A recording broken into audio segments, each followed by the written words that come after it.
What if the letter you sent your dying father, a man you haven't spoken to in years, ended up in the hands of the very people who destroyed your trust in the first place? That's not a hypothetical. That's Meghan Markle's reality. Because somewhere in the heart of California, behind closed doors and carefully monitored devices, the Duchess of Sussex made a decision that could haunt her forever. She picked up a pen, or perhaps typed each word from a password-protected device, and sent her estranged father, Thomas Markle, a letter. But here's the kicker. He didn't read it alone. No, standing right behind Thomas Markle, or more precisely, lurking near him, according to Meghan's own spokesperson, were members of the very publication Meghan fought in court, the Mail on Sunday. Before we continue, please hit the like button, subscribe to the channel, and turn on the notification bell for updates. And now the contents of that letter are rumored to be exposed. Not leaked, not hacked, just quietly passed along. And the moment that happened, everything changed. Because this wasn't just a daughter reaching out to her ailing father. This was a duchess, one of the most talked about women on earth, attempting something far more delicate, a controlled emotional outreach in a world that thrives on uncontrolled chaos. But let's slow down for a second. Before we dissect every single line of what insiders are now calling a press release disguised as a plea, let's rewind the tape and ask the question that's burning through every tabloid and talk show. Why now? Why would Meghan, after years of silence, accusations, lawsuits, and betrayals, choose this moment, when Thomas Markle just had his leg amputated, to reach out? And more importantly, what did she actually say? Let's be honest, this isn't just about a letter. This is about legacy, reputation, power, and buried under all that, the raw, aching need to be loved by the one person who keeps breaking your heart. Because according to an insider who spoke to celebrity reporter Rob Shuter, a voice not known for random exaggeration, Meghan didn't take this lightly. She agonized over every single line, the source revealed. She walked on eggshells. She knew the risks. She loves him, the insider said bluntly. But she simply cannot trust him. And that line? That changes everything. Because love without trust is like holding your breath underwater. Sooner or later, you're going to drown. Let's talk about trust. This wasn't the first time Meghan had penned a letter to Thomas Markle. In fact, years ago, just after her royal wedding, she wrote another one. A 5-page handwritten plea for peace, later printed and dissected in the Mail on Sunday, resulting in one of the most explosive privacy lawsuits in modern royal history. Meghan won that case. But she lost something else in the process.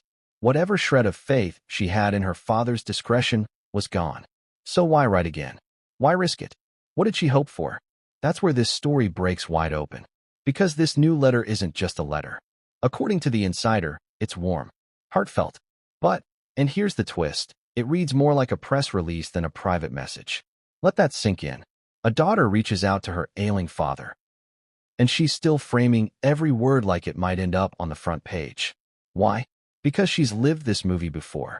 And once you've been burned, you don't just hand over the matchbook again. You script your emotions. You self-edit your pain. You measure your love by column inches. And that's exactly what this letter seems to be, part olive branch, part armor. Let's not pretend this is normal, because it's not. Most people don't have to worry that a note to their dad could become global news. Most people don't draft personal letters with legal advisors and publicists weighing in. But Meghan isn't most people. And Thomas? He's not most fathers either. Which is what makes this next part so stunning. While Meghan chose not to visit her father in person, a decision already triggering firestorms of public judgment, she did give him something she hadn't in a very long time. Her contact details. That's right. He now has the means to reach out, to call, to text, to respond. But should he? Would you? Let me ask you something, and be honest. If someone you love repeatedly sold you out, would you risk giving them another chance? Even if they were sick? Even if they were your parent? That's the impossible question Meghan had to answer. And that's the crossroads she stands at now.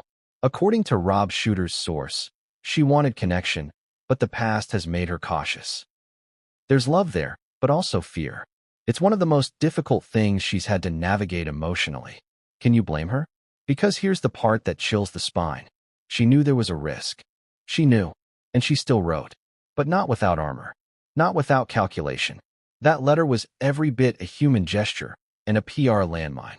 A gamble, because deep down, Meghan Markle may still long for a quiet, private moment of reconciliation.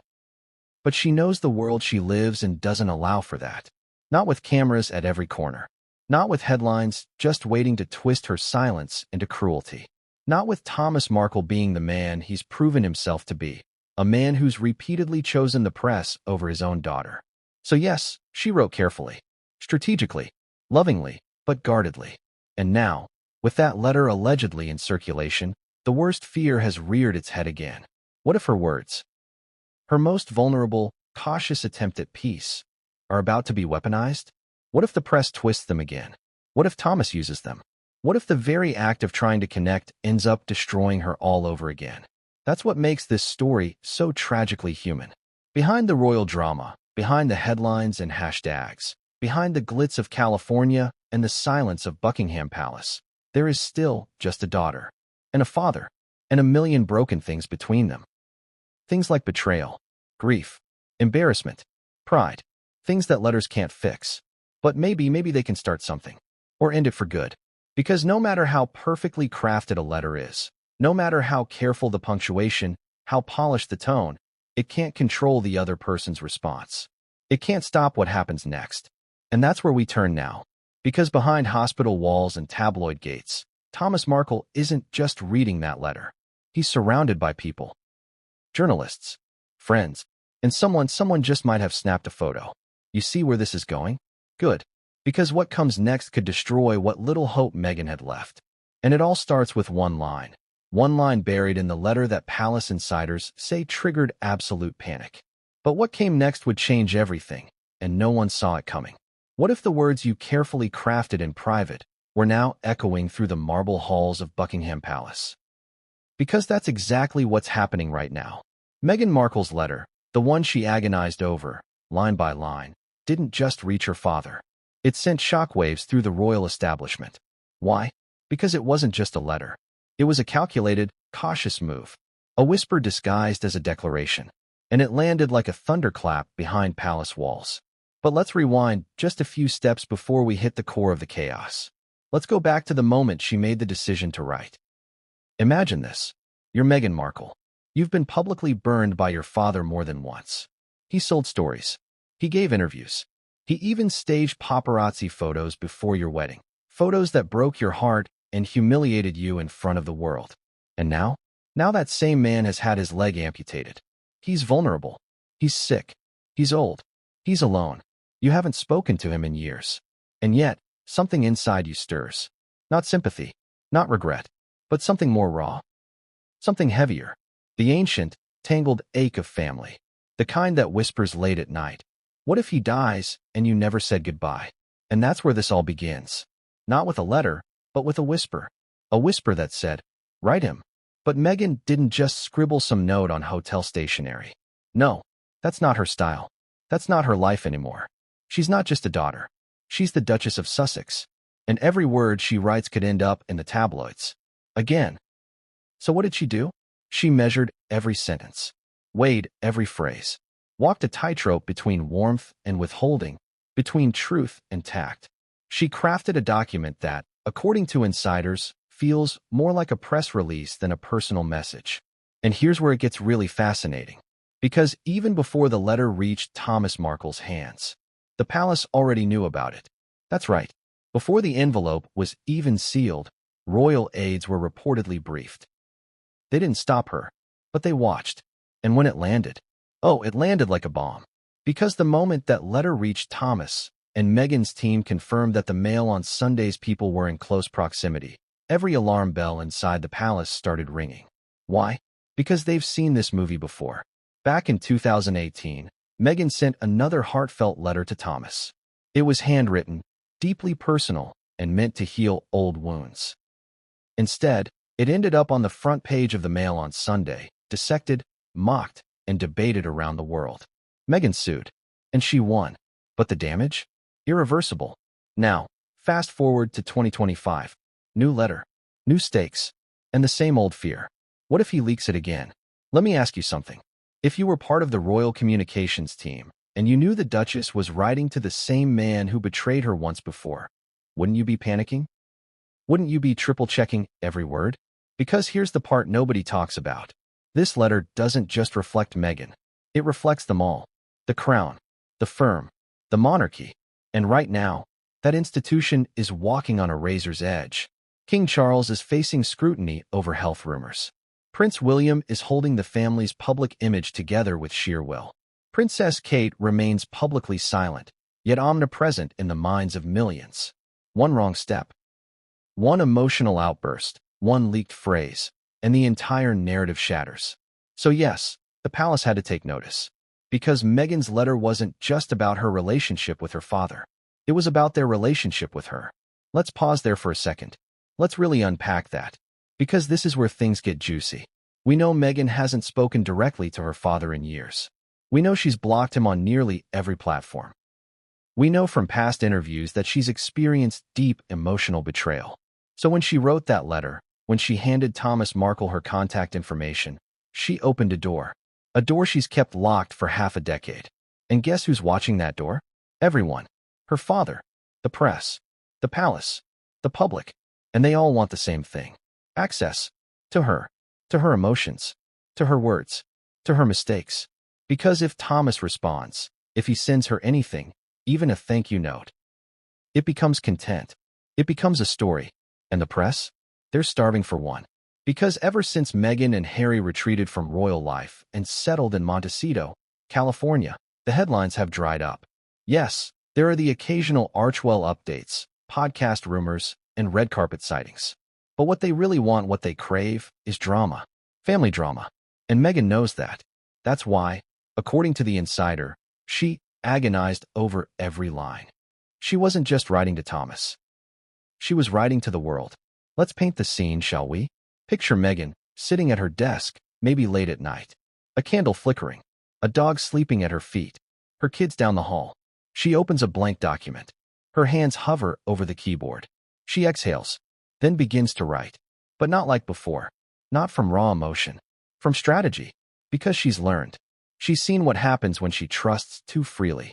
So this time, every word is like a chess move. I hope you are recovering well. That's not just compassion. It's control. I've thought about writing to you many times. That's not just reflection. It's deflection.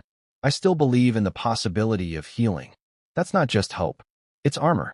And buried between those lines, a subtle, deliberate message. Don't betray me again. But did Thomas get that message? Or did someone else get to the letter first? Because here's where things take a darker turn. The Mail on Sunday. According to Meghan's spokesperson, that team was near and around Thomas at the time he received her letter. Now pause. Think about that phrasing. Not visiting. Not interviewing. Not following. Near and around. That's vague. Intentionally vague. Almost like a warning. Because if you've spent any time studying how celebrity media works, you know this. Proximity is power. If a tabloid crew is near you when something personal arrives, a text, a call, a letter, they don't need to steal it. They just need to be close enough to see it, to hear it, to hint about it, to quote someone else who might have read it. That's how deniability works. That's how stories leak without fingerprints. And that's exactly what seems to be happening now. Because within days of the letter being sent, Rob Shooter, a known and reputable celebrity insider, received a leak from a source close to Meghan. And what did they say? That the letter was heartfelt, measured, calculated, and that Meghan was walking on eggshells. Ask yourself, if Meghan was so careful, how did anyone outside that direct circle know about the letter? Unless someone inside wanted it known, either to shape the narrative or to preempt a leak from Thomas's side. Think about it. If you feared your estranged father might leak your words again, wouldn't you rather control the first impressions? Get your version out there before his interpretation hits the press? That's crisis management 101. And Meghan? She's learned from the best. But this tactic has its dangers. Because the second you make something strategic, you strip it of authenticity. And that's exactly what the insider admitted. It reads more like a press release than a private letter. Yikes. That one line echoed loudest through the palace. Because if a daughter's letter sounds like a media statement, what does that say about her relationship with her father? With the royals? With the public? With herself? Do you see the contradiction? She wants connection, but she writes like a brand manager. She wants privacy, but allows a leak. She wants peace, but plans for war. And that contradiction, that emotional tug of war, is what has palace aides deeply unsettled, because they know what happens next. They've seen it before. One leak leads to another. One quote leads to chaos. One move leads to retaliation. And suddenly, the entire royal narrative, carefully constructed for years, begins to unravel. Because if Meghan's letter becomes public, if Thomas speaks, if the press twists her words again, we're not just talking about a father-daughter feud. We're talking about a new royal crisis. And this time, there's no queen to steady the ship. There's no Harry interview to redirect attention. This time it's just her, Meghan, alone, with a pen, and a past that refuses to stay buried. But what came next would change everything. And no one saw it coming. Can you truly forgive someone who betrayed you on the world stage? Or does the silence that follows cut deeper than any words ever could? For Meghan Markle, the silence from her father, after everything, wasn't just painful. It was deafening. And now, after her bold decision to send another letter, she's hearing that silence again. But this time, it's more dangerous than ever. Because it's not just about whether Thomas Markle replies. It's about how he replies. Or worse, what he might leak. Without saying a word, let's not sugarcoat it. This father-daughter relationship is no fairy tale. This isn't the classic story of a misunderstood parent and a wayward child who reunite with open arms. No, this is a story built on broken trust, missed opportunities, and repeated betrayals, televised, printed, and dissected for public consumption. It's raw, it's messy, and it's deeply human. But it's also high stakes, because it's playing out in front of billions. Let's go back to the beginning. Before the royal wedding, before the Netflix deals, before the lawsuits. Let's go back to when Thomas Markle was just Meghan's dad. He was a lighting director, a hard-working, blue-collar man who loved his daughter. At least, that's how the story used to be told. He raised her, supported her, paid for her education, showed up to her school plays. But when fame hit, something changed. Something cracked. Was it jealousy? Insecurity? Was it pressure from the media? Or did Thomas Markle see a different version of his daughter? One that scared him, challenged him, or maybe just left him behind? Because when the cameras started rolling, Thomas didn't retreat. He leaned in. He gave interviews. He made deals. And most infamously, he staged paparazzi photos of himself getting ready for Meghan's royal wedding. The suit fittings. The bookshop browsing. The internet cafe research on the royals. All fake. All scripted. All sold to the highest bidder. And when Meghan found out, she didn't rage. She didn't explode. She did something far more terrifying in a family dynamic like this. She went quiet. Because that's what Meghan does when trust is broken. She retreats. She disappears. She sets boundaries. She builds walls. And for a man like Thomas Markle, a man who'd already made himself comfortable in the spotlight, her silence wasn't just hurtful. It was humiliating. It was rejection on a global scale. Now fast forward. Years later, after lawsuits and speeches and documentaries, Thomas Markle sits alone, recovering from a leg amputation, frilier, older, surrounded by a few loyal friends and a few very eager journalists. And into this silence drops a letter from the daughter who hasn't spoken to him in years. A letter full of cautious hope and tightly wrapped affection. A letter written with 1 part love, 2 parts self-protection. And then, nothing. No public statement. No leaked paragraph. No furious retort. Just silence. But Meghan knows better than to find comfort in silence. Because with Thomas Markle, silence isn't peace. It's the rumbling before the storm. It's the moment before he picks up the phone and calls the mail on Sunday. It's the breath before he sits down for another interview. Do you feel the tension? It's like watching a glass teeter on the edge of a table, knowing full well it's going to fall. You just don't know when. Because silence in this situation isn't kindness. It's strategy. And that's what terrifies Meghan most. Because her fear, the one that kept her up while drafting that letter, is that she's walked right into a trap. That by giving him something again, even a carefully worded letter, she's handed over the matchbook. And all Thomas has to do now is strike. But let's ask the hard question here. Why is this so hard for her? Why not just walk away permanently? Why write it all? The answer lies in something deeply uncomfortable, something many of us don't want to admit. We can't choose the people we love. And love, as Meghan has discovered, doesn't always make sense. It doesn't disappear just because someone hurts you. It lingers, like smoke after a fire. And it makes you do dangerous things, like hope. Hope that maybe they've changed. Hope that maybe this time will be different. Hope that maybe, just maybe, they'll see you not as a product, but as a person. Do you know that feeling? That frustrating, fragile optimism that creeps in when you least expect it? That's what Meghan felt when she sealed that envelope. But now that the silence has stretched on, that optimism is cracking. Because deep down, she knows how this ends. She's seen the pattern. She sends something heartfelt. Thomas stays quiet. Then, bam, a week later, a new headline drops. Exclusive, Thomas Markle speaks out about letter from Meghan. But this time, the stakes are higher. Because this isn't 2018. This isn't post-wedding. This is post-Megxit, post-Oprah, post-Netflix, post-book deals. The public has chosen sides. And whichever way Thomas plays this, he'll have supporters. That's the horror of it all. Even if he twists her words, even if he leaks private phrases, even if he exaggerates or flat-out lies, someone will believe him. Worse, someone will pay him. And Meghan? She'll be forced to either defend herself, which risks reigniting the feud, or remain silent and let the world speculate. Again, do you see the trap? This isn't just emotional. It's calculated. And that's why her fear is so specific. It's not fear of her father. It's fear of what he might do with her words. That's a different kind of terror. Not physical, but reputational. Imagine giving someone a weapon with a note that says, "Please don't use this." That's what this letter was. And Thomas? He's holding it now, sitting with it, studying it. And the longer he waits to respond, the more dangerous he becomes. Because silence, in this case, is a power play. And Meghan knows it. She knows he's waiting for the right moment, the right offer, the right payday. Or maybe, and this is the part that really haunts her, maybe he won't leak it. Maybe he'll say nothing, which might be even worse. Because if he doesn't respond at all, it means he never cared in the first place. It means her gesture, no matter how measured, was meaningless. That she reached out and hit a wall. Is that worse than betrayal? Sometimes.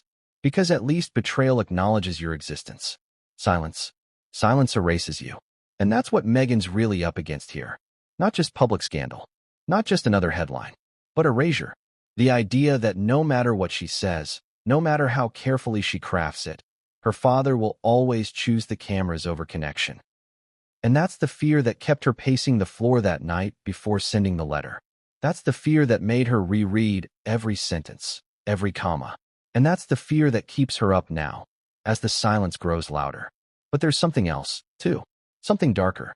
Because Meghan knows how this game works now. She's played it long enough. And she knows that silence isn't always empty. Sometimes silence is the sound of a deal being made. Sometimes it's the lull before the quote gets sold exclusively to a tabloid. And if you listen closely, maybe you can already hear it. The rustling of papers, the clearing of a throat before the interview begins, the soft tap of fingers on a keyboard, transcribing heartbreak into headlines. So the question isn't if Thomas will respond. The question is when, and how loud the explosion will be when he finally breaks that silence. Because if history is any guide, he won't just whisper. He'll shout. He'll perform. And Meghan? She'll be forced to choose again. Retaliate? Defend? Or disappear? What would you do? Stay silent, knowing your truth might be twisted? Or speak up, knowing it'll only throw gasoline on the fire? That's the corner Meghan's backed into. All because she took a chance. All because she hoped. All because, for a brief moment, she believed her father might finally be the man she needed him to be. But what she didn't expect was that someone else might speak first, and their version of a letter might be very different from the one she actually wrote. But what came next would turn the entire family narrative on its head and leave Meghan facing the most gut-wrenching decision of her life. What if your private pain had to be written like a public speech? What if every emotion you wanted to express came with a warning label? That's exactly what Meghan Markle faced. Because when she sat down to write that letter to her father, the man who had sold pieces of her life to the tabloids, it wasn't just a personal letter. It was a document designed for damage control. A message wrapped in barbed wire. A peace offering with a clause. And in this chapter, we're tearing it apart. Line by line, emotion by emotion. We're going into the anatomy of that letter. And what insiders claim is one of the most guarded, rehearsed, yet achingly honest pieces of communication Meghan has ever written. But first, let's ask the obvious. Why would someone write a letter like that? Why not just call? Why not send a text or even a voice note? Because Meghan knows something most of us forget. Words disappear when you speak them, but when you write them, they live forever. And that, in itself, is terrifying and strategic. So this letter wasn't just for Thomas Markle. It was for anyone who might read it next. A palisade, a tabloid intern, a lawyer, a judge, a stranger on the internet. Every one of them was in Meghan's mind as she typed. That's why, according to the insider who spoke to Rob Shooter, she agonized over every single line. Let that sink in. Not every paragraph, every line. Because in Meghan's world, one sentence, even one word, can become a headline. So she wrote the way a surgeon operates. Precisely. With care. With gloves on. So let's dissect what insiders claim are the emotional threads and strategic choices in this letter. Let's look at what she said, and maybe more importantly, what she didn't. 1. The opening line, Dear Dad. Not Daddy. Not Father. Just Dad. 2 syllables. Emotionally neutral. Why does that matter? Because Meghan is a master of tone. And in situations like this, tone is message. She's not drawing him close with childhood nostalgia. She's not creating distance with something cold like Thomas. She's planting her feet right in the middle. Just Dad. It's familiar, but not intimate. Warm, but cautious. And it sets the tone for everything that follows. 2. The first paragraph. Compassion with boundaries. Insiders say Meghan began the letter by acknowledging his health crisis, his leg amputation. But how she addressed it matters. It wasn't a paragraph drenched in sorrow. It wasn't begging for forgiveness or apologizing for her absence. Instead, it was respectfully distant. Something like, I hope your recovery has been manageable and that you're surrounded by support and comfort. Now that's a loaded sentence. It sounds kind, doesn't it? But read it again. It doesn't say, I wish I could be there. It doesn't say, I'm sorry for not visiting. And it certainly doesn't say, I miss you. It says, I hope someone else is there. Not me. Someone. Anyone. Because I'm not coming. That's Meghan's version of a velvet rope. It looks soft, but it keeps you out. 3. I've thought about writing to you many times. Now we're getting personal. This line, reportedly part of the second paragraph, is a quiet explosion because it immediately flips the power dynamic. Thomas has spent years giving interviews, saying she shut him out. And here, in just a few words, Meghan says, No, I've been thinking about you. You haven't been forgotten. But I've been cautious, because I don't know what you'll do if I reach out. Do you see the emotional judo here? She doesn't apologize for the silence. She explains it. She claims the high ground, and does it with grace. 4. There are things I wish you could have heard from me first. This line is heartbreaking and clever, because it refers to all the news Thomas learned about Meghan from headlines. Her wedding, her pregnancies, her moves. She's acknowledging that pain. But again, without owning blame. She's saying, you should have heard it from me. But the way you behave, the people you keep around you, that made it impossible. That's not cruelty. That's caution. It's a statement of why the relationship failed, without making it sound like a courtroom deposition. 5. I still believe in the possibility of healing. Now this is vintage Meghan. It's hope, dressed in polished words. But notice what she doesn't say. She doesn't promise healing. She doesn't commit to anything. She just believes in the possibility. It's the ultimate diplomatic phrase. She opens the door just enough to not seem cold, but keeps it on a chain. Because healing? That would require trust. And trust is what Thomas shattered. Repeatedly. 6. This isn't easy for me. Insiders say this was one of the most emotionally raw moments in the letter.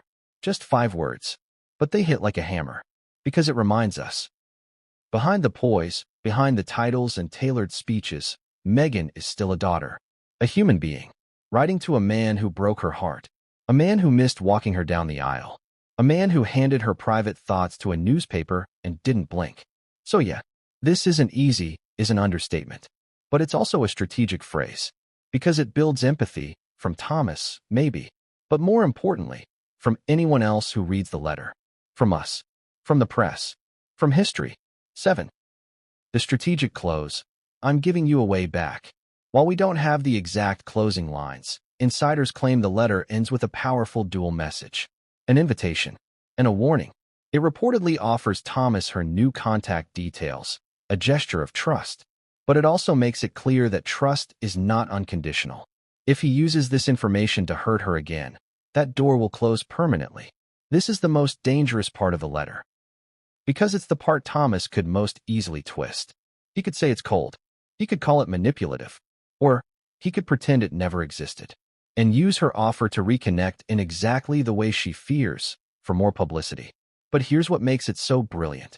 By offering him contact, even privately, Meghan instantly disarms anyone who might call her cold or uncaring. She did her part. She reached out. She offered peace. If he blows it, that's on him. But what she didn't say speaks louder. Here's the twist in this whole letter. It's not just what's in it. It's what's missing. No apology. No I miss you. No plans to visit. No detailed memories of better times. It's not a love letter. It's not a goodbye. It's a statement of boundaries, of power, of cautious grace. And in Meghan's world, that's radical. Because for years, the narrative has painted her as reactive, emotional. The problem, this letter, it flips that script. It shows restraint, maturity, and an almost surgical understanding of public image. Which is why, according to the Palace Insider, this letter made advisors panic. Because it wasn't just private correspondence.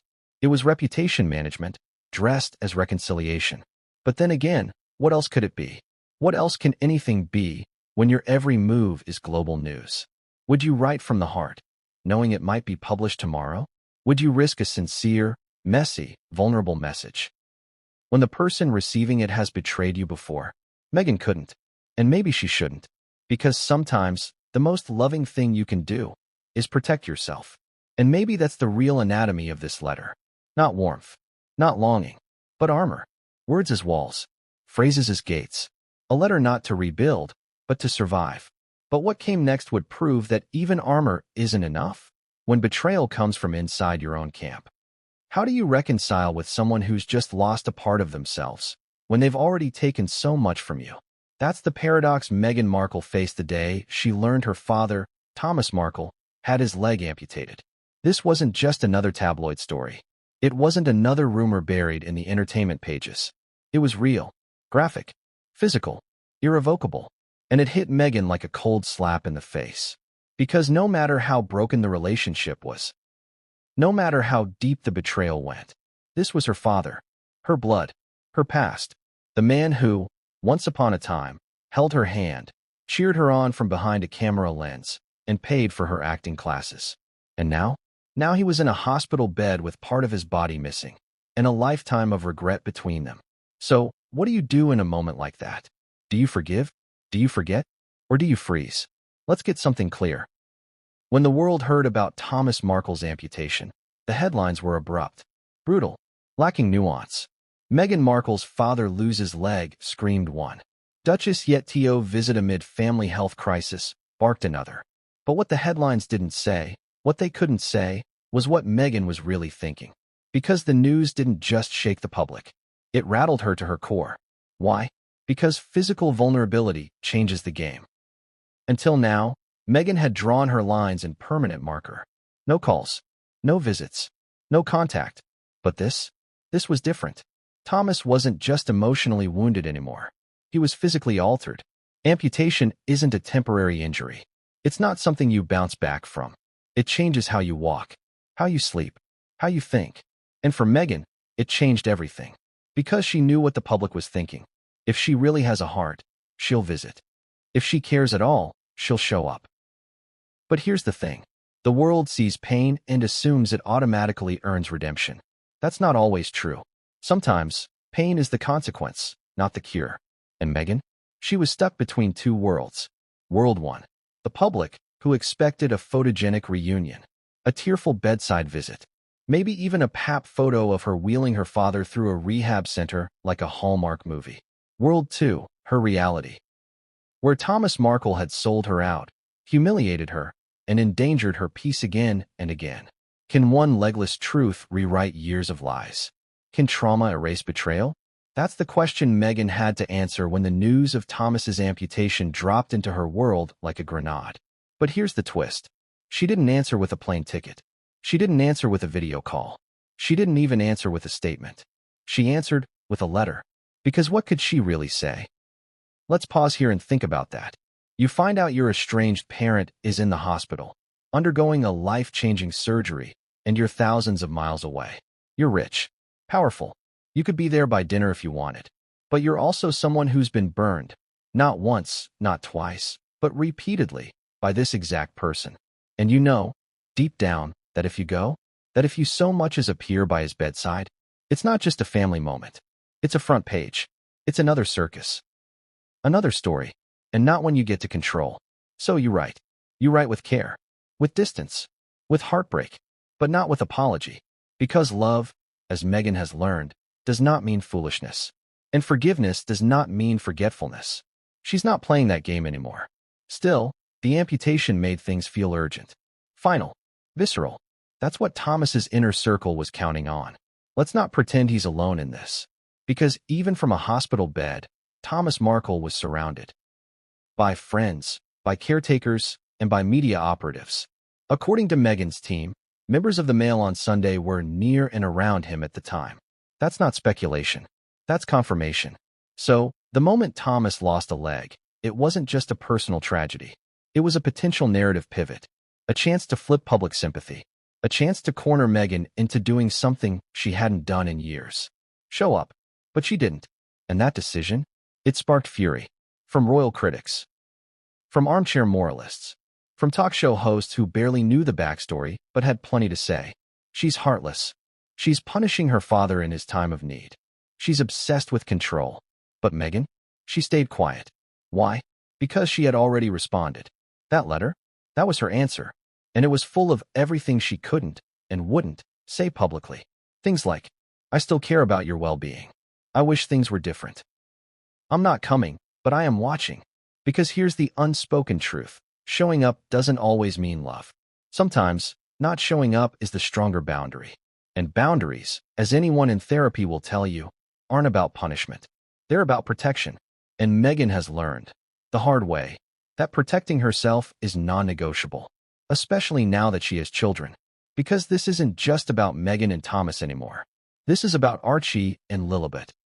What kind of model does she want to be for them? What kind of family legacy does she want to repeat or break?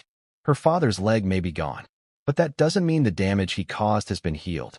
Let's also talk logistics for a moment. Even if Meghan had wanted to visit, do you know what kind of security nightmare that would have been? She's not just a private citizen. She's a duchess. She travels with security, with media interest, with scrutiny so intense it can derail an entire hospital ward. Imagine the spectacle. The protests, the drones, the photos of Thomas in a hospital gown, being pushed by a nurse as paparazzi jostle for the perfect angle. That's not a reunion. That's a public execution of peace, of privacy, of trust. And Meghan knows it. She's been there before. She's lived the trap. And she's not stepping into it again. But the world doesn't care about nuance. The headlines didn't say, Meghan chooses to protect her mental health. They said, Meghan snubs father post-surgery. That's what made this situation so dangerous. Because the emotional reality, the truth, was buried under the PR war. And once again, Meghan was cast as the villain in a story where she's really just the survivor.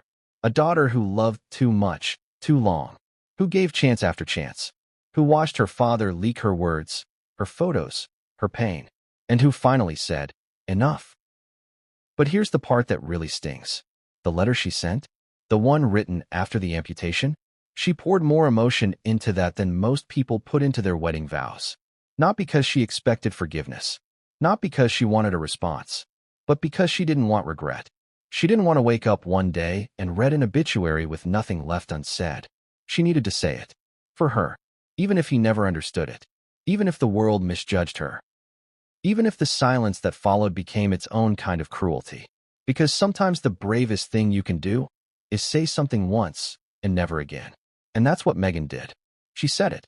She closed the letter. And she let it go. But what she didn't know was that someone else had already read it. And what they chose to do next would ignite a storm that no one, not even Meghan, could contain. What if every moment of private heartbreak was being monitored? Not by a loved one, but by someone holding a notepad and a camera lens? What if every time you tried to heal, the shadows moved closer, whispering, watching, waiting?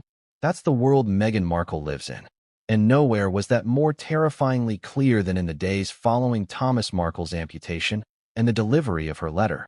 Because as Meghan's team quietly confirmed, there was something chilling about the timing, something unmistakable in the air. A shadow hovering behind her father's hospital bed, the shadow of the Mail on Sunday. Now, for those unversed in the history, let's be blunt. The Mail on Sunday is not just a newspaper. It's a tabloid war machine. It's the very publication that published her first private letter to her father back in 2019. The same publication she took to court. The same one she defeated in a landmark privacy case. And now, they were back. Not officially, not brazenly, but unmistakably. According to Meghan's spokesperson, the Mail on Sunday had people near and around Thomas Markle at the exact moment her new letter arrived. That's not a coincidence. That's a strategy. But what does near and around really mean? It's deliberately vague, isn't it? Not a direct accusation. Not enough to spark a lawsuit. But enough to send a message. They were watching. And more importantly, they were waiting. Because the tabloids don't need a photocopy of a letter to make a story. They just need a whisper. One careless remark. One offhand quote from a source close to the family. One detail too specific to be invented, and just vague enough to deny. That's their game. And it's one Meghan knows far too well. You see, in the court of public opinion, it's not about facts. It's about first impressions. And if you can leak just enough of a story to shape the headlines, the truth becomes irrelevant. That's what the Mail on Sunday has mastered. And Meghan? She knows she's always one step away from becoming their front-page headline again. Let's go back a few years. The first letter. The original betrayal. Meghan, newly married, newly royal, writes a handwritten letter to her father. It's emotional, personal, full of heartbreak and confusion. And then, without warning, it appears in print. Blown up, redacted, analyzed, twisted. It's not just published. It's weaponized. The world reads her private words, her attempt at closure, and tears her apart for them. She's manipulative. She's fake. She's cold. And Thomas? He becomes the accidental martyr. The victim father. The man who just wanted to hear from his daughter. Never mind the fact that he leaked the letter. Never mind that he collaborated with the press. He walked away with sympathy. She walked away with scars. So now, years later, when she sends a new letter, and hears that the Mail on Sunday is already there, the message is clear. They never left. Let's not pretend this is normal. Let's not pretend that most people live like this. Because they don't. Most people don't have to write letters like legal documents. Most people don't scan their words for leakable phrases. Most people don't send a note to their dying father with the full knowledge that it may be reprinted, distorted, and monetized. But Meghan? She has to live in that reality. Every single time. And the Mail on Sunday? They count on it. Because here's the uncomfortable truth. For them, Meghan's pain is profitable. Her silence is suspicious. Her boundaries are headlines. Her grief is content. And when Thomas Markle had his leg amputated, they didn't see a suffering man. They saw an opportunity, a new hook, a new chapter, a new chance to paint Meghan as cold, absent, unforgiving. And if they could just get their hands on another letter, or even a description of it, they'd have the perfect scandal. So they camped out. Close enough to hear whispers. Close enough to tempt Thomas.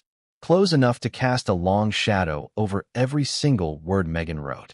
And that's what made the situation so volatile. Because Meghan had learned her lesson. She had sued them once and won. She had shown the world that she wouldn't back down. But the Mail on Sunday isn't in the business of backing down either. They don't care about legal consequences. They care about clicks. And now, they had something better than a stolen letter.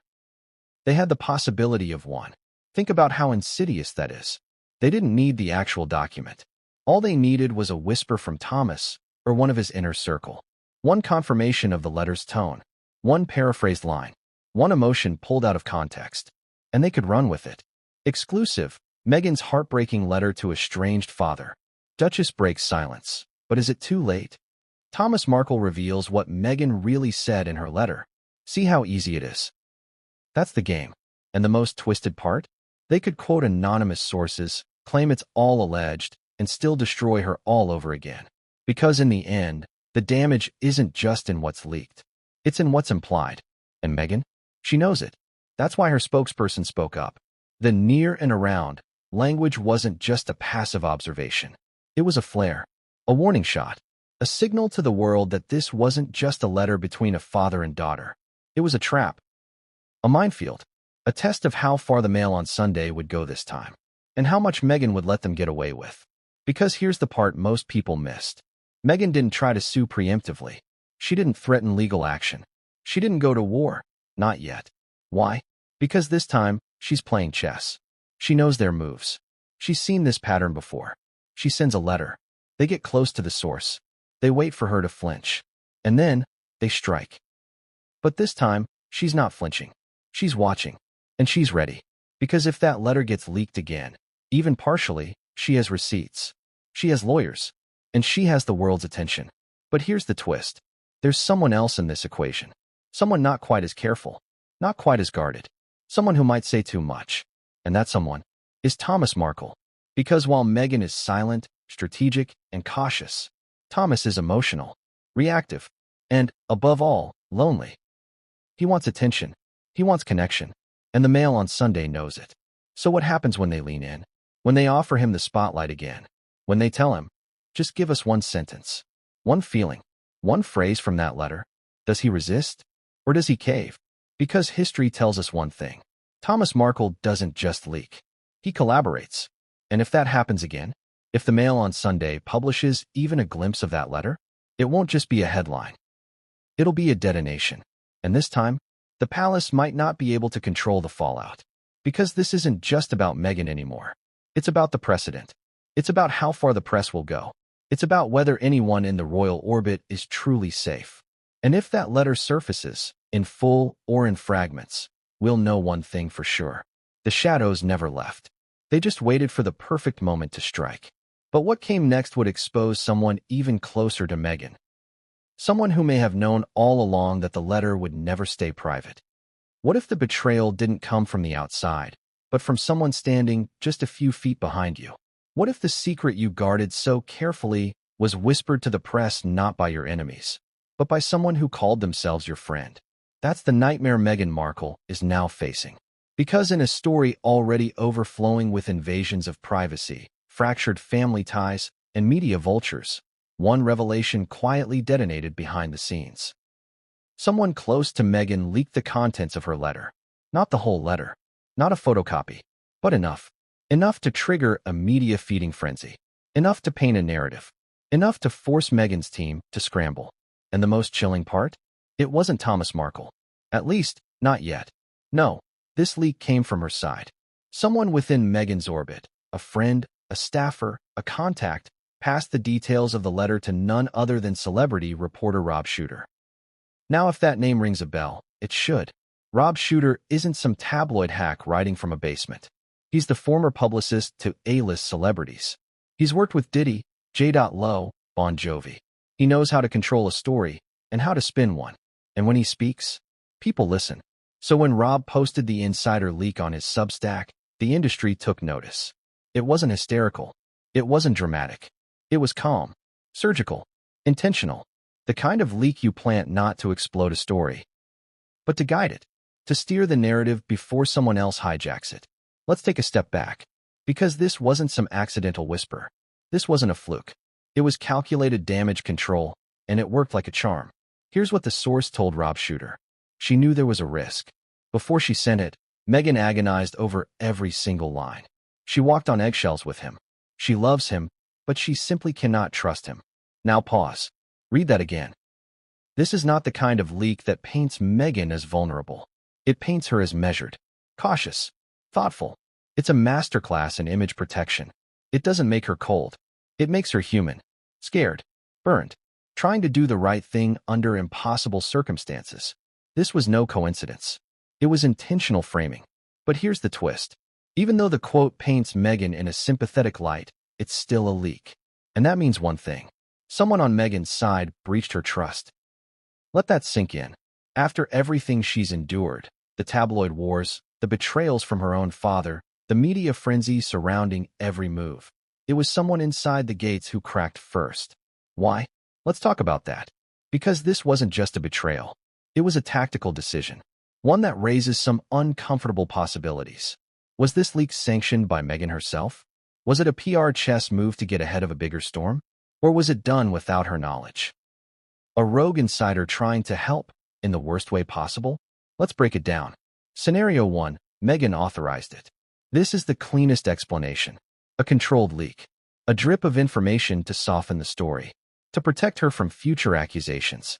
To shape the public conversation before Thomas or the Mail on Sunday could twist it. If this is true, it's brilliant. Because instead of reacting to a leak, Meghan would be controlling the pace. Feeding just enough to keep people curious. But sympathetic. Setting the tone before the tabloids could hijack it. And it wouldn't be the first time.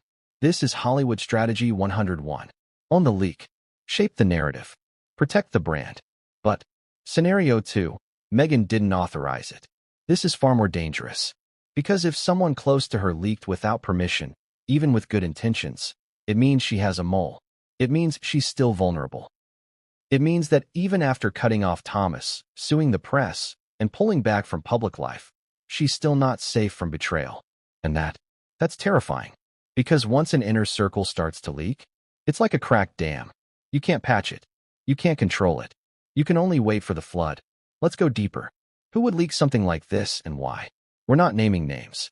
That would be reckless. But let's explore the type of person who would do this. Someone who has access to Meghan's private thoughts, knows about the letter, speaks, off the record, to industry journalists, believes they're helping her, or helping themselves. Maybe it's a former staffer.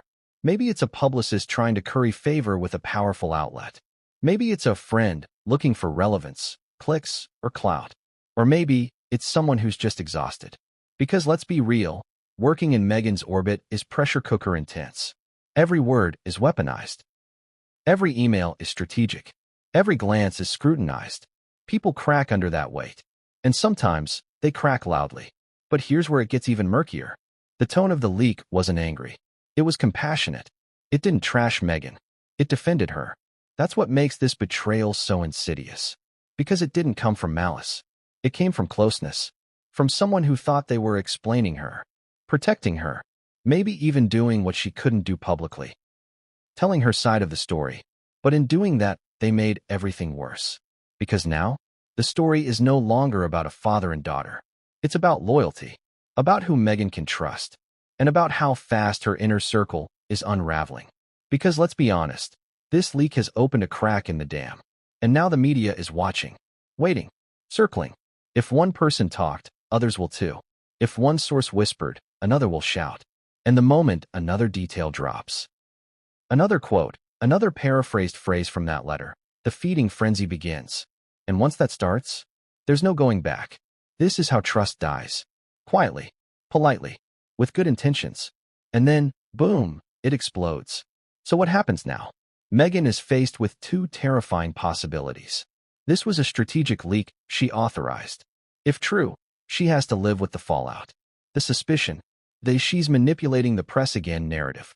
This was a betrayal from someone close. If true, she has to launch a private investigation.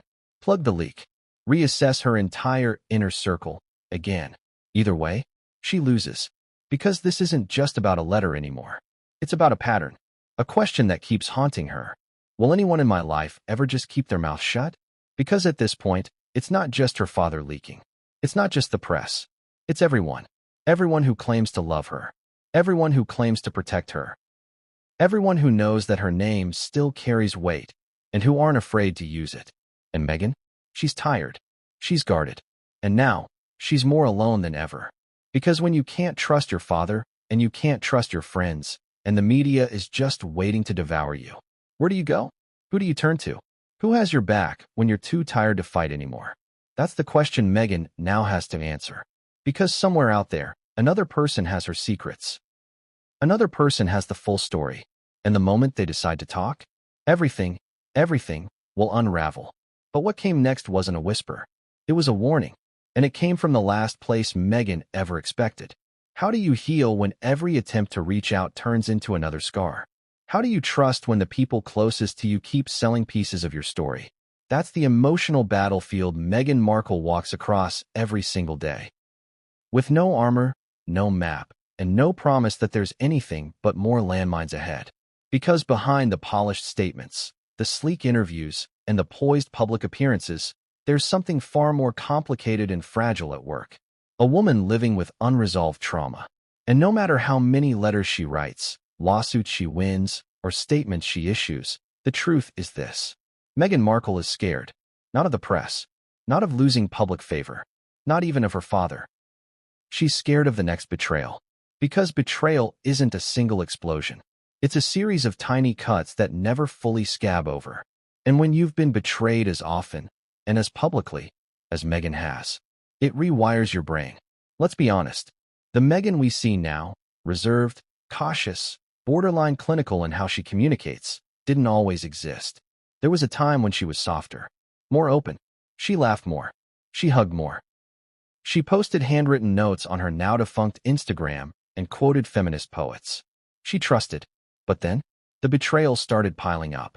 First, her father, staging paparazzi photos, selling stories, leaking her letter. Then, her half-sister Samantha, turning family history into book deals and talk show fodder.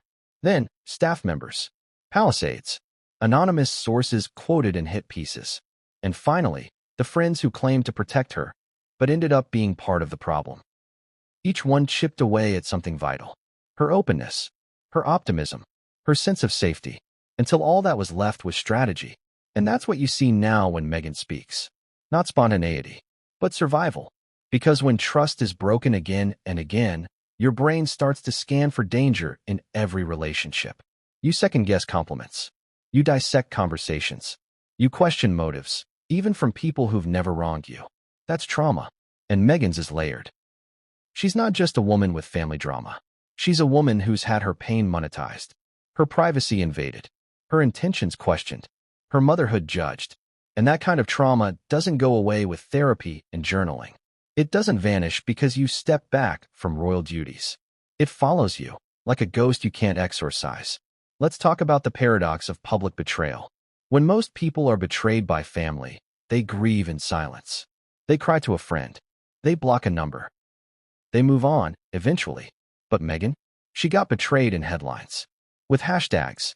With hundreds of YouTubers making ad revenue off her grief. And worse, she wasn't allowed to respond. Because silence was strategy. Silence was dignified. Silence was the only card she could play without feeding the media beast. But inside, that silence grew louder. It became self-doubt, paranoia, fear that everyone was eventually going to flip. And when your trust is already fractured, even kindness starts to look suspicious. You think, why are they being nice to me? What do they want? What will they leak? That's the mental state Meghan's been living in. And that's why writing this new letter to her father was so significant. It wasn't just about reaching out. It was about testing herself. Was she still capable of vulnerability? Could she open the door, even an inch, without having it slammed in her face? Could she write without editing every emotion through the filter of, what will this look like if it gets published? That's the emotional conflict at the heart of all of this. She wants to trust. She wants to forgive. But her brain, the part carved by betrayal, won't let her. It's the same reason she didn't visit Thomas after his amputation. It's not that she didn't care. It's that she couldn't afford the risk. Let's break that down. Because this gets to the heart of the inner conflict that's tormenting Meghan. There's a concept in psychology called self-protective empathy. It's when you feel for someone, but you've learned the hard way that acting on those feelings will hurt you. So you don't. You send a letter instead of showing up. You hope instead of trusting. You love from a distance. That's where Meghan is emotionally. She still loves her father. The insider made that painfully clear. But she doesn't trust him. And when love and fear coexist like that, it's emotional whiplash. One moment you want to pick up the phone. The next, your hands shake just thinking about what that call might turn into. An interview? A betrayal? A misquote that sets the internet on fire? So you write a letter. You control every word. You craft it like a press release, because it might become one. But here's the cruel twist of trauma. Even when you do the right thing, you don't feel better. Because the fear doesn't go away. It just changes shape. It becomes, what if he leaks this? What if I didn't say enough? What if I showed too much? And that mental loop, it plays on repeat, even as the cameras flash, even as the statements are drafted, even as the world decides, yet again, who Meghan Markle is allowed to be. Because that's what trust trauma does. It makes you doubt yourself. And when the people closest to you keep confirming those fears, it validates the darkest parts of your brain. The parts that say, you're on your own. Don't get soft. Control everything or lose everything. And here's the tragedy. Meghan is not someone who was born suspicious. She learned it. She earned it. Through loss. Through betrayal. Through pain that most people can't imagine, let alone survive. And still, she wrote the letter. Still, she reached out. That matters. Because every time someone with trauma makes the choice to be vulnerable again, to try, even when it hurts, they're rewriting a piece of their story. They're saying, maybe not everyone will betray me. That letter wasn't a solution. It was a test of hope. But hope is fragile when you're living with trauma. It has to be protected like glass in a hurricane. And Meghan knows that. That's why she didn't mail it casually. She didn't send it without a plan. She didn't send it expecting healing. She sent it because she needed to know. Am I still capable of extending something to the man who hurt me most? The answer? Yes, but on her terms. And that's growth. That's strength. But it's also lonely. Because when you're the one who always has to be the bigger person, the one who protects yourself and your kids and your peace, it gets heavy, exhausting. You start to wonder if anyone will ever show up for you the way you've tried to show up, even in silence, for them. And now? Now Meghan has to wait. Wait for Thomas's response. Wait for the media's next move. Wait to see if the letter, once again, becomes public property. And while she waits, that old, familiar fear creeps back in. Because if you've been betrayed before, silence isn't comforting. It's menacing. You start thinking, what's taking so long? What's being planned? Who else knows about this? And that's the trauma of trust. It never really leaves. You just learn to manage it. You just learn to function while holding your breath. But what Meghan doesn't know is that someone else, someone unexpected, has just seen the letter, and what they decide to do with it could rip open wounds that never truly healed.